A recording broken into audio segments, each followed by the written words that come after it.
In an effort to cut costs and improve profits, NUS companies have been turning to outsourcing. In fact, according to Purchasing Magazine, 54% of the companies surveyed outsourced some part of their manufacturing process in the past 2 to 3 years.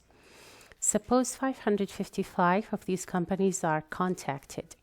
What is the probability that 338 or more companies outsource some parts of their manufacturing process in the past 2 to 3 years? You want to answer your question in a form of percentage rounded to 2 decimal places. So this is the first part of the question.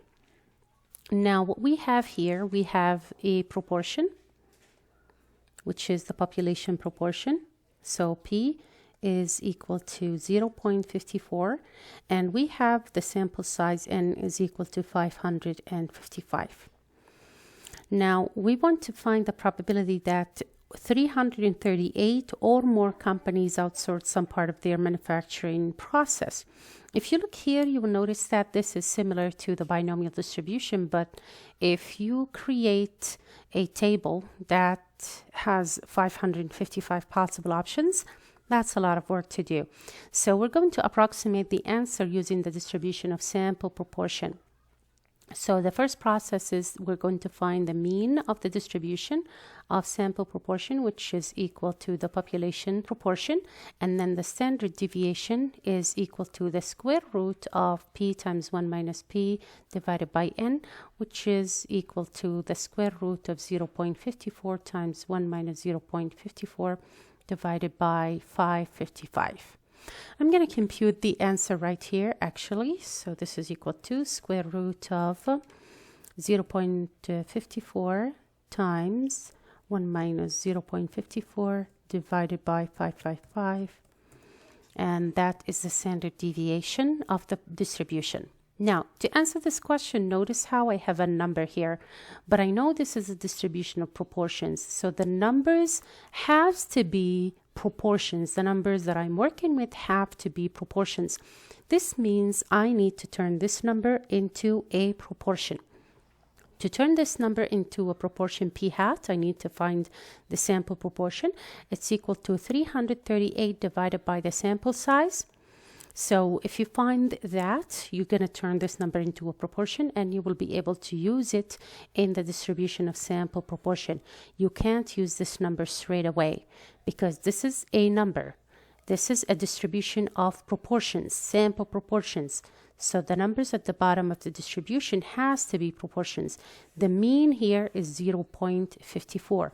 Where are you going to fit 338 on this number line that has this tiny number as the mean? You can't.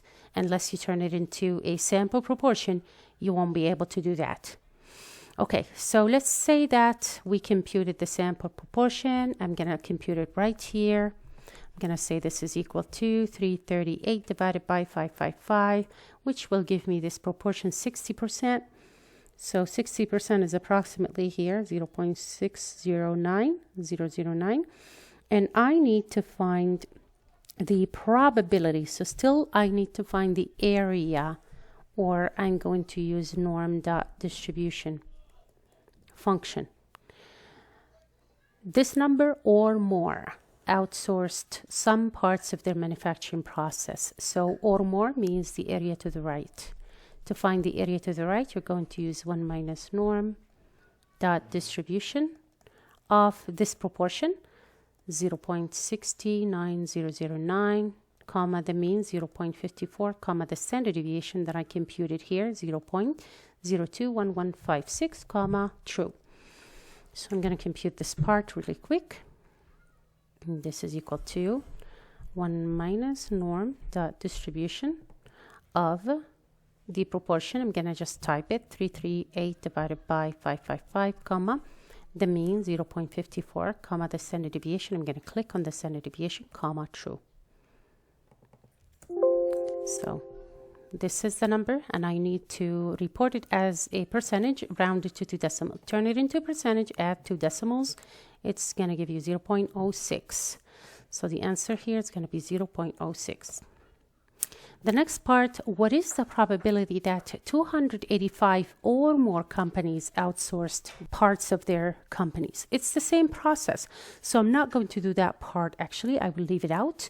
What is the probability that 48% or less of these companies, still asking about the probability. So don't confuse yourself. This is not the area under the curve given. This is a proportion. So these were given raw numbers. You need to turn them into proportions. This is ready proportion. So you don't need to do anything to it. And the question is still asking about the probability. So you still need to find the area under the curve for that part of the question. But the proportion here is given. I don't need to find or turn this number into a proportion, which is really nice. So just looking at this, I have the distribution here. The mean is 0.54. 0.48 is approximately here. Or less, that means it's the area below. That means in this case, I'm going to use the function norm dot distribution of 0.48, comma, the mean, comma, the standard deviation, this one, comma, true, to find that answer. So you're not going to use the norm inverse because the question still asks about the probability. That means it wants to find the area under the curve. You need to find the area under the curve. So this is norm dot distribution of 0.48, comma, 0.54, comma, the standard deviation. I'm going to click on it, comma, true. And again, you need to turn this into percentage and then add 2 decimals. Percentage and then add 2 decimals, 0.23%. So that is the answer. 0.23% is the answer for that part of the question. I hope this video helped you to answer this question. I'll see you in a different one.